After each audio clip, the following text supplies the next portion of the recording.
반갑습니다. 안녕하세요. 제가 그 한 달 전쯤인가 수영하는 것에 대한 특강을 한 적이 있는데, 수영. 그래서 그 방송이 나가고 나니까 저한테 전화가 들어오고 길가에서도 그 방송을 봤다는 사람 들었습니다. 저 최근에 독일에서 그 이메일이 오고 편지가 왔는데, 그 79살 먹는 할머니시래요. 그 내 방송을 보고 독일의 손자가 딸내미 아들네 집에 갔는데 거기 실내 수영장이 있대요. 거기에서 수영장에 있어서 아이들한테 그 송현 선생이 하는 수영 비법 설명이 참 재밌으니까 그거 배우면 누구나 다 헤엄칠 수 있다. 그래서 그걸 배워라. 그 텔레비 보라 하니까 아이들이 귀찮으니까 애들이 그냥 할머니가 시범을 한번 보여줘요. 그랬대요. 그랬대요. 그래서 그 할머니가 79이면 할머니를 해도 되겠죠. 그 시범을 보였대요. 그러니까 오 정말 되니까. 그래서 나보고 너무 고맙대요. 야, 근데 내가 그 얘기를 들으면 나도 물론 고맙긴 한데, 내가 마치 나는 달을 쳐다보라고 손가락을 달을 가르쳤는데 사람들이 달을 안 보고 손을 보는 거예요. 이 답답해요, 안 답답해요? 그렇잖아요. 내가 수영 강사가 아니라고, 나는. 딴 얘기를 하는데 그걸 못 알아듣는 거예요. 수영은 수영 학원에 수영선생한테 배우면 될 거 아니에요. 내가 여기서 뭐 할 일이 없어서 수영 강의하러 온 사람이 아니라고, 내가요. 달을 가르치고 있는데, 그럼 달을 쳐다봐야 될 거 아니에요. 근데 손가락만 보고 선생님 손 너무 이쁘다 그래요. 나 뭐 돌아버리겠어. 약장사가 장터에 돗자리를 깔아놓고 원숭이를 한 마리 가져와서 조그만 의자에 앉혀놓고 원숭이에게 치마를 입혀가지고 막 장난을 치죠. 하모니카를 불게 하고. 근데 이 약장사 목적이 뭐예요? 원숭이 놀이예요? 약 파는 게 목적이라고요. 원숭이 놀이는 왜 해요? 손님을 끌기 위해서 하는 거예요. 손님이 자기가 원하는 만큼 모이면 원숭이는 뒷전으로 밀려야 되죠. 그때 뭘 꺼내야 돼요?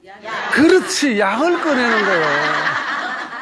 근데 손님이 전부 약은 안 사고 원숭이만 좋아하면 이 약장사는 망해요, 안 망해요? 망하는 거예요, 망하는 거예요. 나는 그 할머니가 수영을 배웠다는 것도 고맙긴 한데 79 할머니가 수영 배우면 뭐 할 거예요, 지금? 그렇잖아요. 답답해. 정말 고맙긴 한데, 제 말을 귀담아 들어줘서 고맙긴 한데, 이 방송을 듣는 사람들이 나보고 수영 선생인 줄 알면 안 된다고요. 달을 가르치면 달을 봐야 될 거 아니에요. 내가 무슨 얘기를 하는지, 그죠? 그러면 수영 비법의 원리를 깨달음에 적용하면, 물에 떠려고 하면 가라앉고, 가라앉으려고 하면 뜬다 그랬죠? 깨달으려고 노력하면 안 된다 이거잖아요. 자기 삶의 수영을 배워야 될 거 아니에요. 수영장에 사는 수영 말고 그거 못하면 어때? 그래서 막 경상도 말로 막 천불이 나요. 하여튼 내가 손 이쁘다 이런 소리 하지 말라고요. 알아듣겠어요? 무슨 소린지? 자, 그러면 그 말을 제대로 알아야 되는 거예요. 약장사한테 약을 사야 될 거 아니에요. 약을 사가 좋은 약이면 사고, 물론 나쁜 약이면 안 사야 되지만 좋은 약이면 사서 먹으면 몸이 좋을 거 아니에요. 근데 약은 관심이 없고 원숭이에만 관심이 있어. 자, 이번 시간에는 스승의 몸을 자르는 제자, 스승의 몸을 자른다고. 이게 좋은 제자예요, 나쁜 제자예요? 이게 되먹지 못한, 저라도 말로 하면 싸가지 없는 이 제자들이에요. 이제 오늘 저에 대해서 공부하는 겁니다. 어떤 스승이 있었습니다. 되게 유명한 스승이 있었습니다. 근데 그 스승이 유명하면 제자도 많겠죠? 제자도 많습니다. 근데 제자도 많은데 제자 중에서도 좀 머리 좋은 놈이 있고 뭐 또 시원찮은 놈도 있고 중간치도 있고 뭐 등급이 대강 있겠죠? 그런데 이제 그 중에 제일 머리 좋은 애들, 제일 1등, 2등 하는 애는 서로 1, 2등을 다투니까 자기가 수제자가 되고 이래 하려면 경쟁할 거야, 안 할 거예요? 다른 놈은 잘 몰라도 그 두 놈 사이에는 굉장히 갈등이 심하겠죠? 내가 제일 이쁜 줄 알았는데 나보다 좀 더 이쁜 언니가 이사 왔어. 열받아, 열 안 받아요? 그러면 가시나는 오면 재수 없어. 그렇죠? 아니면 제가 안 왔을 때 내가 우리 동네, 우리 아파트에서 307동에 내가 제일 이쁜 아줌마였는데, 우리 밑에 그 층에 더 이쁜 언니 하나 아줌마가 왔어. 그럼 사람들이 전부 시선이 그걸로 몰리잖아요. 두 제자가 있었습니다. 이 유명한 스승 밑에 사사건건 이거는 앙숙이에요. 그 서로 시기하고 질투하고 또 막 빼딱하게 말하고 꼬투리 잡고 서로 그런 거예요. 서로. 이해가 되죠? 경쟁은 원래 그런 거예요. 근데 어느 날 여름이었습니다. 선생님께서 졸려가지고 낮잠을 주무시게 되었습니다. 그 선생님이 이렇게 말씀하셨습니다. 오늘 졸리니까 낮잠이나 좀 자야 되겠다. 이 제자 두 놈을 보고 너는 내 이 팔이나 다리나 좀 주물러라. 뭐 그럴 수 있죠. 물론 이 제자도 남자 제자입니다. 예. 그러니까 남자 제자입니다. 그리고 팔 다리 주물러도 괜찮겠죠. 그래서 스승을 주물러라 했습니다. 그럼 스승은 그 말하고 막 코를 드릉드릉 골고 금방 잠이 들었습니다. 선생님은 제자 두 놈이 사이 좋대요. 앙숙이래요. 앙숙이래. 서로 이제 1, 2등 다투니까. 그러면 서로 더 잘하고 싶죠. 네. 그래 하려면 밭을 매는데도 아무 따라 매면 돼요. 서로 구역을 나눠야 돼요. 구역을 나눠야 되겠죠. 네. 요까지는 네가 하고 요거 내가 하고 이렇게 해야 될 거 아니에요. 그래서 이 사람들이 머리 좋은 제자들이니까 1, 2등 하는 다투는 제자니까 이렇게 서로 말했습니다. 한 놈이 이래서 A라는 놈이 야 우리 선생님을 지금 우리 둘이서 다리하고 주무르는데 반 나누자 했어요. 나눠야 될 거 아니에요. 그 말이 일리가 있어요? 일리 없어요? 일리가 있어요. 일리가 있잖아요. 그다음 그러니까 B라는 제자가 맞다 나눠야지. 그거 맞잖아요. 둘이서 할 건데 혼자 하면 지가 다 하지만 둘이 하면 나는 요것만 하면 되고 남은 거는 하기 싫잖아요. 내 것만 하면 될 거 아니에요. 나누기로 했습니다. 그래서 톱을 가지고 선생님을 자르면 안 되죠. 그건 안 되니까 분필을 하나 가져왔습니다.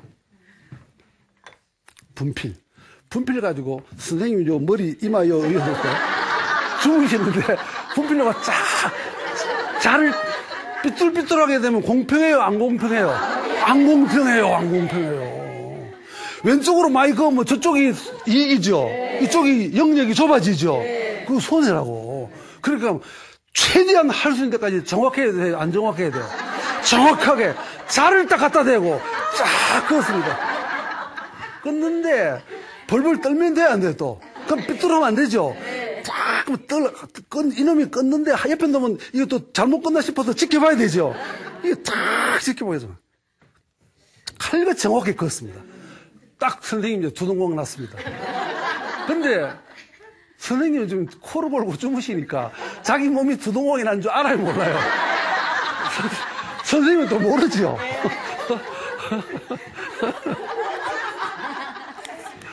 선생님은 계속 코를 골고 있습니다. 그래서 두동강이 갈랐으니까 싸울 일 있어요 없어요? 없죠?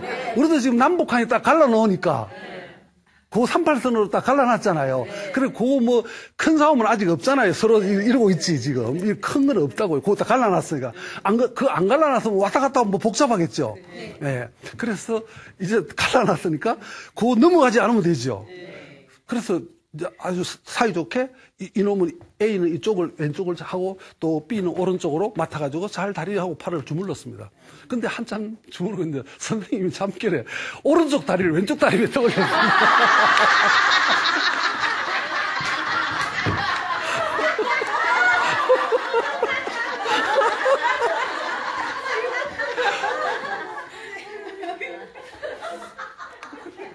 자, 이제 일이 이제 복잡해져, 안 복잡해져? 이제 복잡해져, 이제 분쟁이 생기겠죠. 북한이 공격 총 쏘고 배 타고 건너오면 안 되잖아요. 그리고 우리도 대응해야 될 거 아니에요. 오른쪽 다리가 왼쪽으로 넘어왔습니다. 선생님 잠결에. 선생님은 모릅니다. 주무시는 거예요. 그래서 잠결했습니다. 그럼 이제 누가 긴장해야 돼요? 왼쪽 담당 걔가 긴장해요. 자기 영역에 적이 쳐들어와서 안 쳐들어왔어요. 긴장해야 되는 거야. 그럼 가만히 있어야 돼요? 반대해야 돼요? 항의해야 돼요? 항의해야 돼요. A한테, 야! 이거 내 영역이다, 임마! 이거 다리 채워라 그랬어요. 말 돼, 안 돼요? 말 되죠? 자기 영역이 넘어왔잖아요. 그럼 치워야 될 거 아니에요. 말 되잖아요. 그럼 이쪽 담당은 뭐라고 말했나? 이렇게 말했습니다. 야, 그렇기는 네 말이 맞기는 맞는데, 내가 했나, 임마. 선생님께서 이렇게 하신 건데, 이게 말 돼요, 말 안 돼요? 말 되지요? 말이 너무 잘 돼요. 저기 복잡해, 안 복잡해, 이제? 이제 복잡한 거요, 이거. 아, 참. 이거 만만치 않은 일이랄까요? 아주 복잡하죠? 그러면 이제, 작은 시비가 한창 하다 보면 큰 시비가 돼야 안 돼요?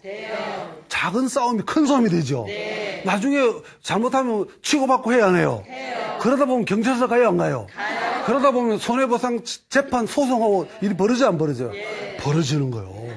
그래가지고, 두놈 사람 다 말이 맞기는 맞아. 아니야, 임마, 너, 아까 줄을 거라 미치다 껐냐. 줄 거 목적이 뭐예요? 서로 정확하게 하려고, 공평하게 하려고, 억울한 사람 없게 하려고 줄을 껐어요. 줄 갈라놓으니 편리해요, 안 편리해요? 무지하게 편리한 거예요. 그럼 무지하게 선생님이 그냥 계속 주무셨으면 되는데, 다리를 이러니까, 이게 그냥 난감한 일이 벌어졌어요. 옥신각신했어요. 그래, 다리가 넘어왔으니까 이쪽에 사람도 물러설 수 있어요, 없어요? 내가 한 게 아니잖아요. 선생님께서 하신 건데.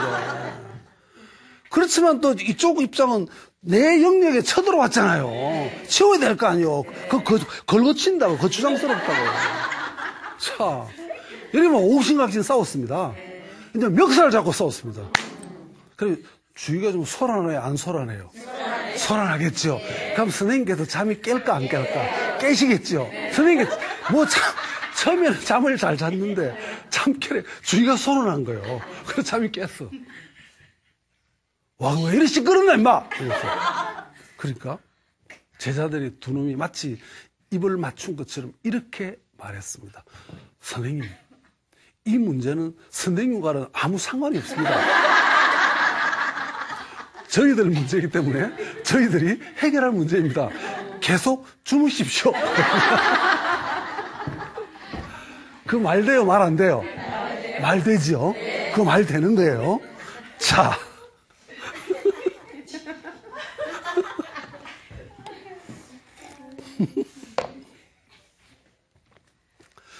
자, 그러면 이 얘기를 요 정도 해놓고 또 딴 얘기를 좀 더 하고 나중에 또 합쳐가지고 해석을 해보자고 요까지만 일단 해놓고 부처님께서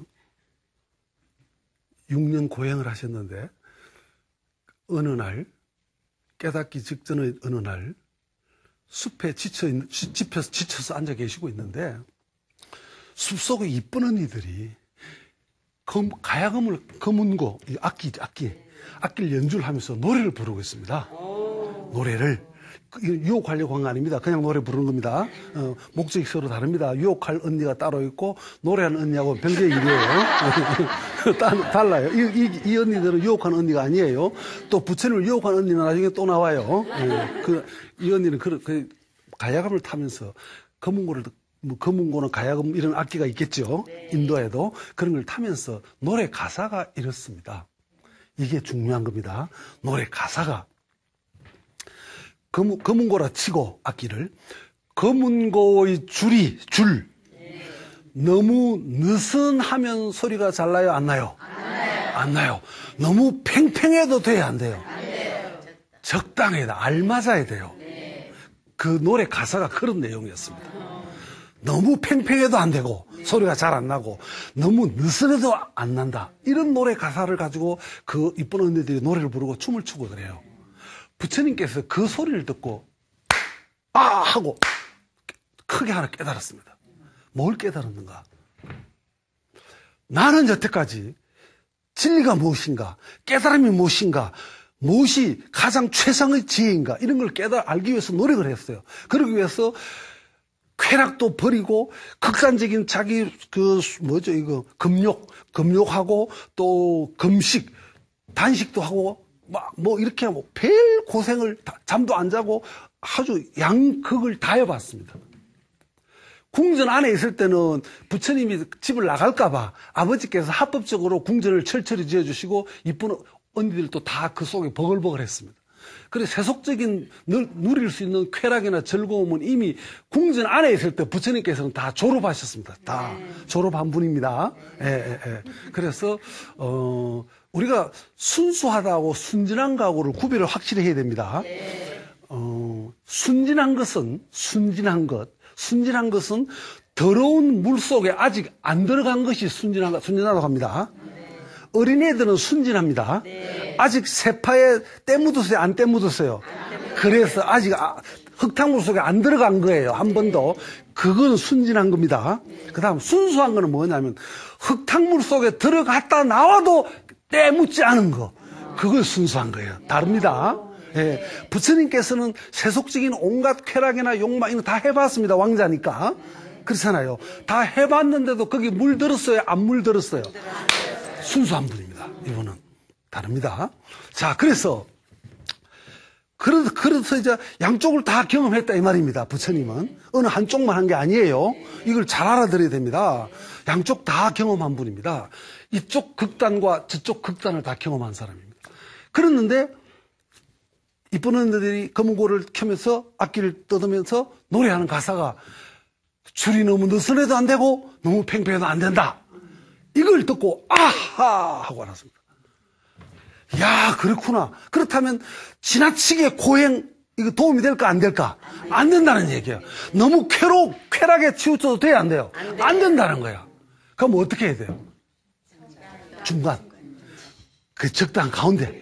그걸 유식한 말로 중도라고 합니다.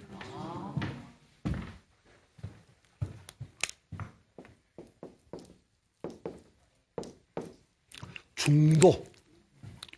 부처님의 우리한테 주신 행동 지침이 이겁니다. 중도.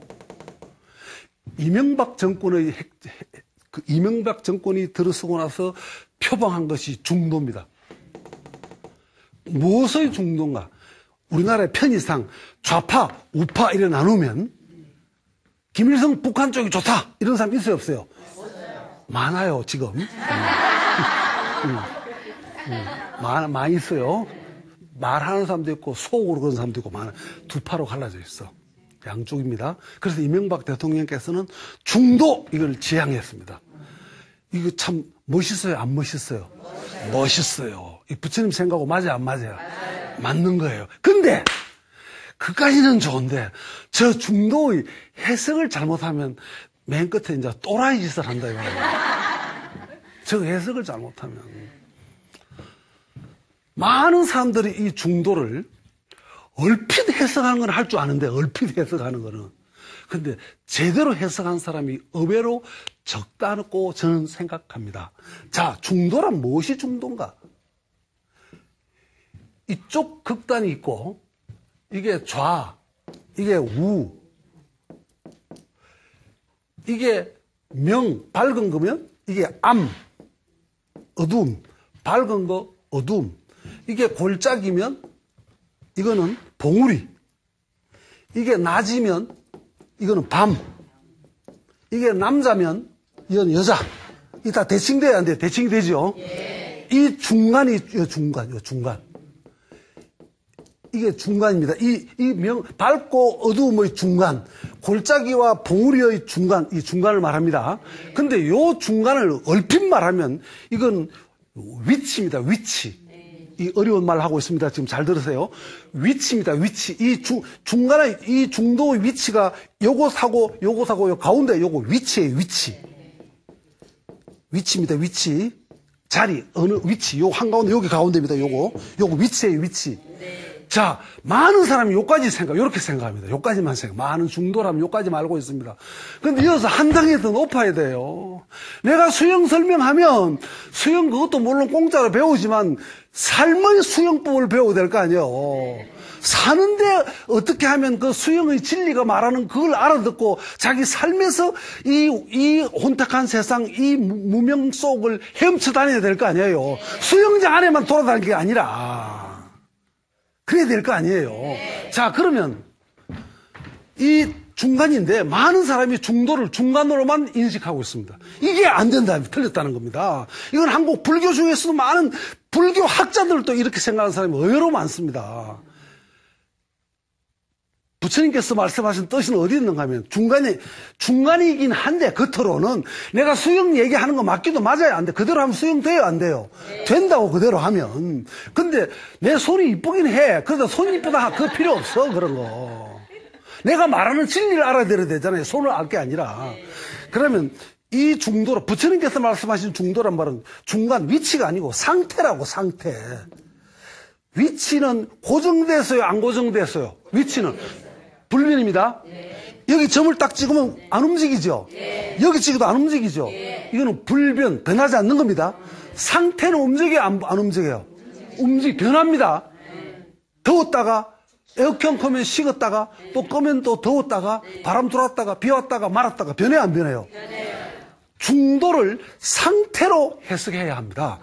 이게 이제 보통 사람들이 중도를 잘못 해석한 사람이 의외로 많습니다, 우리나라에. 이 공부를 천천히 해서 그래요. 엉터리 선생한테 배워서 그래요. 실력 없는 선생한테. 상태입니다. 자, 이걸 다시 말합니다. 이거 알아듣기 쉽게 설명합니다. 외줄 타기 광대가 있죠. 외줄 타는 거. 외줄 타는 광대. 줄이 하나 딱 있는 그 위에 줄이 가서 타죠, 이렇게. 줄 탑니다. 요 길다란 장대를 하나 들 수도 있고 안 들 수도 있고 장대를 들 수 있습니다. 막대기를. 이 무게 중심을 잡으려고 외줄 탑니다.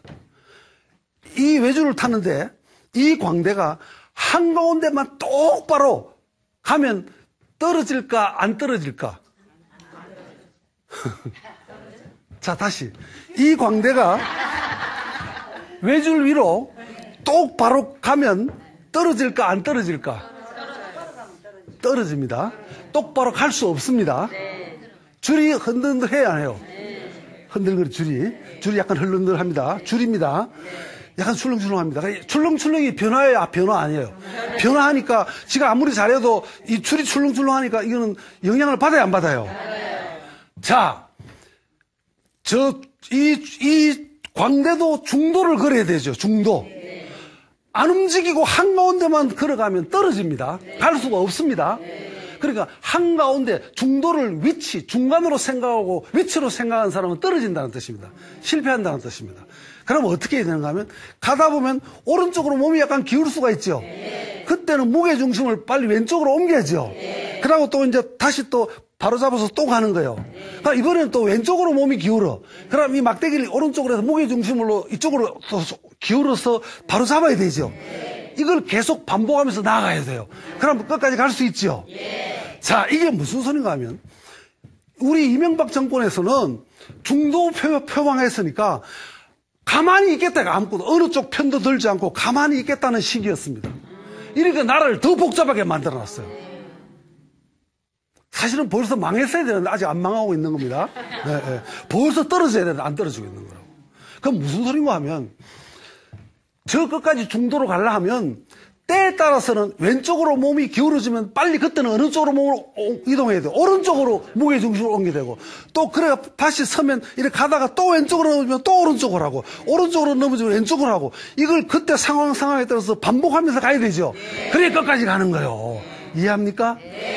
많은 수행자들, 이 불교 쪽에 수행하는 사람들이나 공부하는 사람들이 이 부분을 잘못 알기 때문에 어느 극단에 치우치겠습니다. 벽만 쳐다보고 있으면 되는 줄 압니다. 이런 바보들이 너무 많다고요. 하루란 말은 밤은 12시간은 밤이고 12시간이 낮이죠. 그걸 합쳐야 하루입니다. 동전을 얘기하면 동전이 한 면만 있어요? 양면이 있어요? 양면이 있어요, 양면. 이쯤 동전 하나 있는데 이건 앞면이에요. 동전을 앞면이 있다는 말은 저절로 뒷면이 있단 말이 없단 말이에요. 있다는 말입니다. 뒷면 하면 저절로 앞면이 있어요, 없어요? 이렇게 쌍을 이루고 있으면 삶이 그렇습니다. 저 언니 참 이쁘다 하면 안 이쁜 언니가 그 옆에 있어요, 없어요? 있다고요. 전부 이쁜 언니면 이쁘단 말이 성립돼요, 안 돼요? 안 된다. 안 돼. 그러면 이쁜 언니는 누구한테 고맙게 생각해야 돼요? 안 이쁜 언니한테 고맙게 생각해야 돼요. 안 이쁜 언니가 없으면 그러면 지향이 이쁜 게 돋보여 안 보여? 돋보이지 않는다고. 그러니까 결국은 천사와 악마도 따로 있는 게 아니라 한 몸입니다. 동전처럼. 앞면을 보면 천사라고. 내가 겉으로 보면 그럴듯해. 속은 엉망진창이에요. 이게 같이 있다고요. 같이 있어. 연꽃이 겉으로 드러낸 모습은 너무 멋있죠. 고결하고. 뿌리는 진흙탕에 받고 있다. 참 신기하네요. 삶이 그런 겁니다. 자, 그러면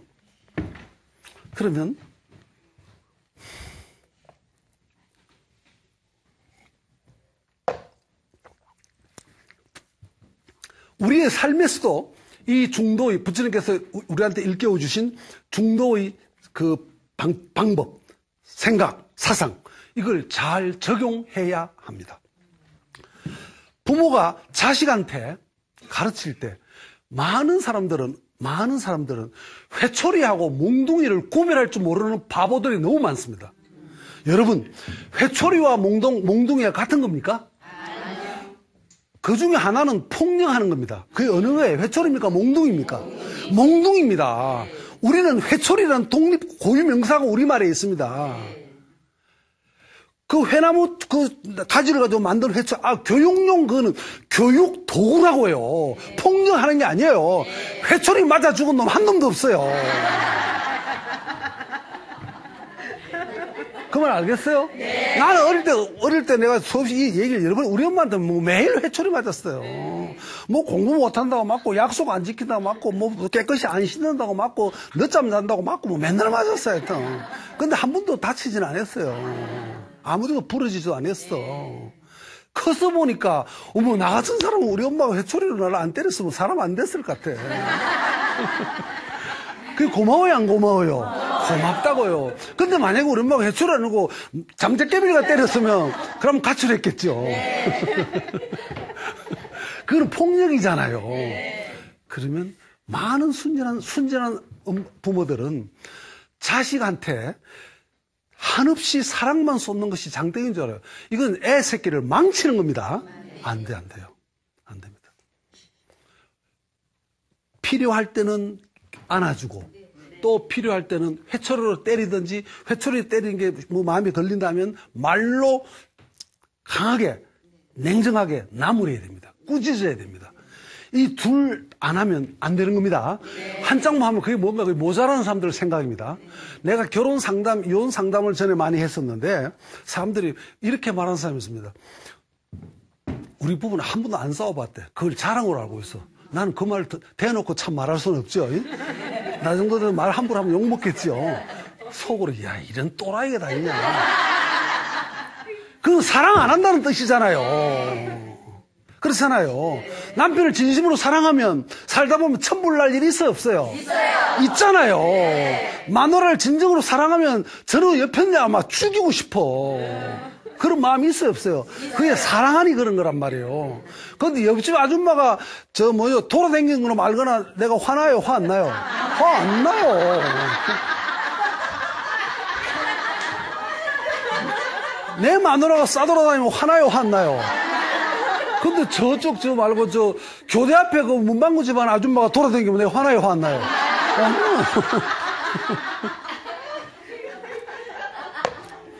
그 여자를 내가 사랑하지 않기 때문에. 그러니까 사랑하는 것도 화나는 거하고 이게 겹쳐져 있어야 됩니다. 아니, 여러분 주방에 양념통이 있죠? 양념통 10개인데 10개 전부 다 설탕만 쳐넣어놨어. 그게 또라이 아니요? 그게 미친 X잖아요. 그렇잖아요. 아니, 양념에 설탕만 10통 다 채워놨어. 설탕이 필요하긴 한데 소금도 필요해요, 안 필요해요? 그렇지. 소금도 필요한 거예요. 설탕만 치면 안 되잖아요. 전부 들쩍지근하게 다 쳐놓으면 어떡해. 이거 뭐 음식을 망치는 거 아니에요.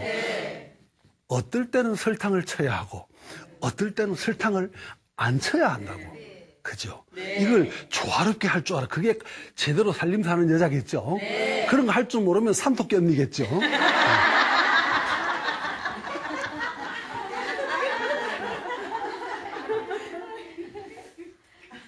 그 다음, 사람들 중에서도 순진한 사람들이 웃기만 하면 좋은 줄로 하는 사람들이 있습니다. 그런 사람이 들어있어요, 없어요? 있어요. 아, 뭐, 참 답답해요. 내 동생 같으면 한 대 패주고 싶고.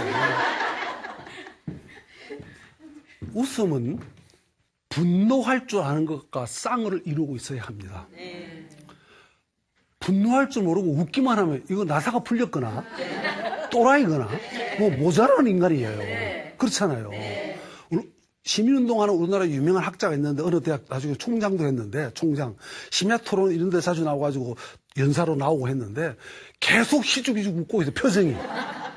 지금 주제는 아주 심각한 거 하고 있는데 표정이 계속 희죽희죽 웃고 말할 때 희죽해져요. 그러니까 우리 그 객석에 있는 사람 보면 열받아 열 안 받아요. 지금 심각한 얘기를 하고 있는데 저 인간은 표정이 희죽희죽 웃고 있어. 안 되겠죠? 그래 막 항의를 해가지고 그 사람 잘렸어. 안 됐어. 그래서 안 된다고. 웃음은 웃을 때 웃어야 합니다. 시도 때도 계속 웃으면 그건 창녀겠지. 매춘부겠지. 이 오빠 저 오빠한테 아무데나 웃는 거는 안 되잖아요.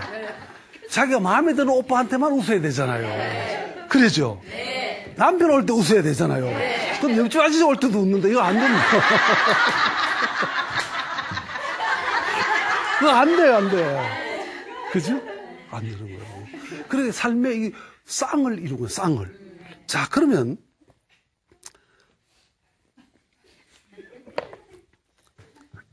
노래하는 가수 중에서도 보면 뭐 계속 희죽희죽 웃는 놈이 있어요.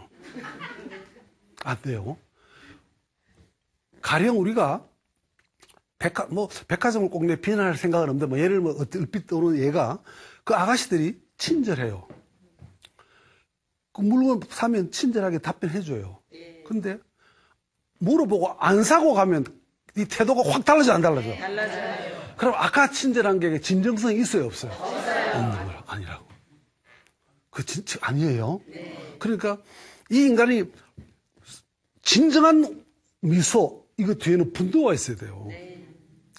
나는 옛날에 마누라하고 살 때 어떤 때 화가 십몇 층에 살았는데 화가 나서 너무나 화가 나니까 마누라를 뭐 17층에서 1층으로 던져버리고 싶어 그냥. 화가 나니까 던져버리고 싶어. 그 던지진 않았어요. 근데 나중에 지나고 생각해 보니까 어머 그때는 내가 그 일을 사랑하고 있어 그런 거예요. 사랑하니까 화가 나는 거예요. 근데 사랑이 식으면 던지고 싶게서 안 지고 그런 생각이 나요. 아무것도 안 나요. 화도 안 나요. 화 안 나요. 내가 해보니 그렇더라고요. 응? 그러니까 그 던지고 싶은 마음의 뒤편에는 그만큼 사랑이 그만큼 한 거예요. 골짜기가 봉우리가 높으면 그 산은 그만큼 골짜기가 깊어요, 안 깊어?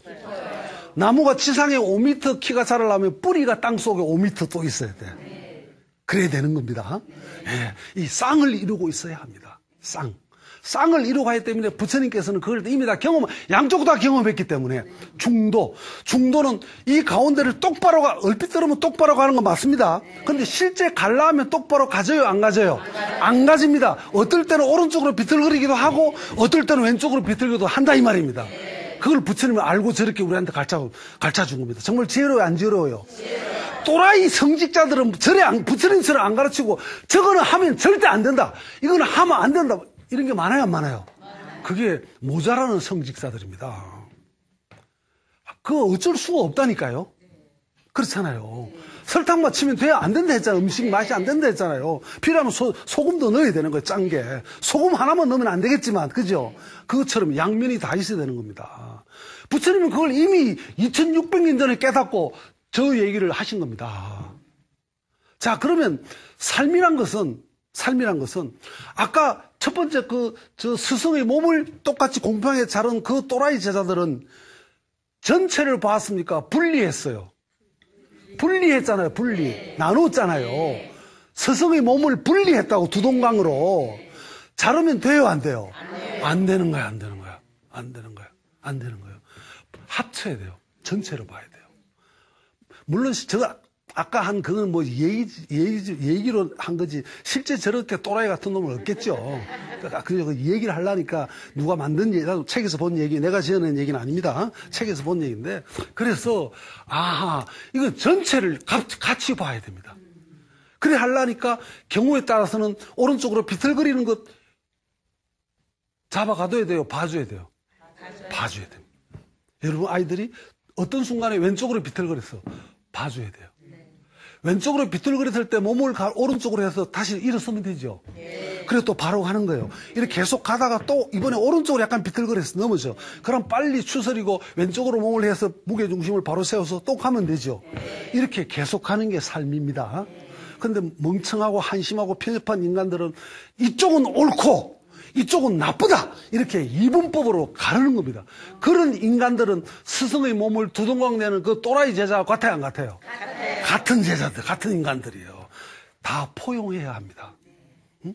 내가 내 자식한테 여러분이 화가 나서 회초리를 때리면 그건 사랑하기 때문입니다. 그래야 될 거 아니에요. 그래서 많은 사람들은 그래요. 어머 내 얘기를 듣고 어머 나도 야 선생님처럼 우리 엄마한테 회초리 한번 맞아서 봤으면 좋겠다고. 그래서 내가 대신 때려줄 거야. 아닙니다. 그 왜 내가 안 아프게 적당하게 때리게 하니까 선생님은 저를 사랑하지 않기 때문에 안 되는데 그 말 맞아요 안 맞아요? 때리려면 사랑해야 됩니다. 이만큼 세게 때리려면 이만큼 사랑해야 되는 겁니다. 그 때리는 그 뒷면에는 사랑이 붙어 있는 겁니다. 나는 이런 걸 여러분 듣고 보니까 우리 부부는 한 번도 싸운 적이 없다. 이게 잘하는 거예요? 바보요? 바보요. 바보라고 말하기는 조금 너무 내 표현이 거칠긴 하지만 뭐 웃자고 한 표현이라 치면 그게 바보들이라고. 그 위선자들이에요. 아내를 사랑한 적이 없는 인간들이에요. 남편을 사랑한 적이 없다고요. 그러니까 화날 일이 뭐가 있어? 그렇잖아요. 이거 안 돼. 잘못된 겁니다. 삶이 잘못된 겁니다. 자, 그래서 지금 얘기를 하려면 삶은 아까 이 제자들처럼 스승의 몸을 가르는 것은 영역을 나누는 데는 아주 편리한데 딱 공평한데 잘할 때가 근데 막상 그래 버리니까 부분적으로 찢어지니까 그 대신 놓치는 것은 전체를 놓치는 것입니다. 만약에 집에 형제간이 5명이 있어 자식이 5명이 있어 이놈도 공부 잘하고 말 잘 듣고 다 모범 다 좋은 애들 얘만 개망난이야. 얘만 개망난이에요. 그래서 얘가 어느 날 드디어 집에 오면 얘가 개망난이니까 엄마나 아버지나 이 형제간들이 얘를 미워할까 안 미워할까? 구박하고 그러겠죠. 아우 이 새끼 너 좀 정신 차리라 인마 왜 그러냐? 우리 집안 망신이야 그러겠죠. 매일 그러니까 얘는 스트레스 받아요 안 받아요? 지도 개망난인 줄 알아요 몰라요? 알아요 지도 알아요. 지도 개는 지가 개인 줄 몰라요. 애완견 지도 사람인 줄 알아요. 내가 밥 먹으면 지도 밥 먹으라 그래요. 고양이도 머리 좋은 놈은 지도 고양이라고 생각 안 해요. 사람하고 같은 걸로 알아요. 내가 잘 가는 동네 목욕탕이 있는데 그 고양이를 키워요. 가면 고양이가 그 돈 받는 밑에 고양이가 있어요. 내가 그 아주머니 얘가 왜 여기 있어 이게는 밥 달라고 지금 막 그 말 하러 왔대요. 고양이가 어떻게 말할까요? 막 발로 물을 두드린대요. 그 참 지금 당연히 밥을 먹어야 되는 거야. 세금도 한 푼도 안 낸 놈이. 그렇게 생각하는 거예요. 자, 근데 5명 형제가 있는데 한 놈이 가출해버렸어. 가출해버렸습니다. 개망난이가. 어머니가 이렇게 생각했습니다. 아이고 요즘 잘됐다. 쌀값도 비싼데 입 하나 들었다. 입 하나에 쌀이 얼마나 많이 먹히는데 쌀값 들었다고 좋아하면 친엄마 이거 개모요? 개모라고. 친엄마가 아니야. 친엄마가 아니야. 친엄마는 그래 생각하면 안 되잖아요. 쌀값 떨어진다. 이거 미친 X 아니요. 안 된다고. 그럼 어떡해? 그럼 걔는 가출해버렸어. 나머지 내 아들, 자식하고 밥을 같이 먹어요. 밥이 목에 넘어가야 돼? 안 넘어가야 돼요? 안 넘어가야 맞잖아요. 애미 맞잖아요. 안 넘어가야. 그러면 밥만 안 넘어가고 그 대신 잠은 잘 자야 돼요? 잠도 또 안 와야 될 거 아니에요. 문을 잠글 수 있어요? 없어요? 애가 오면 열어줘, 들어오게 하려고. 그렇죠? 그러니까 그게 엄마 마음이잖아요. 그러면 애가 돌아오기 전까지는 그 가정의 평화가 깨져요? 안 깨져요? 깨져 있는 거야. 그러면 물리적으로 말하면 5 형제간 중에 한 놈만 가출했으니까 나머지 4명만 있으면 될 것 같은데 이 하나 때문에 전체가 깨어지니까 다 불행해요, 안 불행해요? 다 불행한 겁니다. 그러면 결론적으로는 사라는 가출 안 하는 4놈만 잘 돼도 될 것 같은데 아니야. 얘가 맞아 집으로 돌아와야 돼요. 이해합니까? 그래야 그 가정이 평화로운 겁니다. 이게 부분입니까? 전체입니까? 그렇지. 전체입니다. 전체. 부처님이 정말로 고급스럽고 수준 높은 그걸 우리한테 가르쳐준 것이 어느 한쪽만 편파적으로 강조했더라면 굉장히 부처님이 수준이 낮을 뻔했는데 중도하니까 그 중도는 한가운데 가만히 서 있으란 말이에요. 아니죠? 줄타기 얘기했죠. 때에 따라서는 오른쪽으로 기울면 왼쪽으로 하고 또 왼쪽으로 기울면 오른쪽으로 하고 그걸 부처님은 누구한테 배웠어요? 어느 날 숲속에서 악기가 노래하는 이쁜 언니한테 배운 겁니다.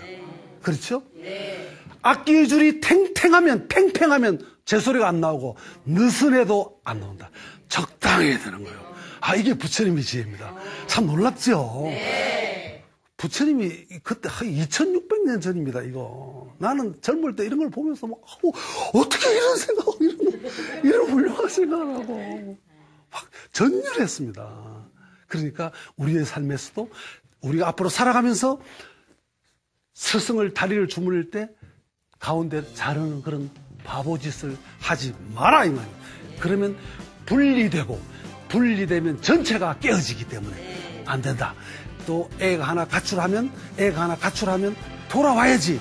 걔 안 돌아오면 쌀값 걱정 5분의 1로 줄었다 이러면 안 된댔죠.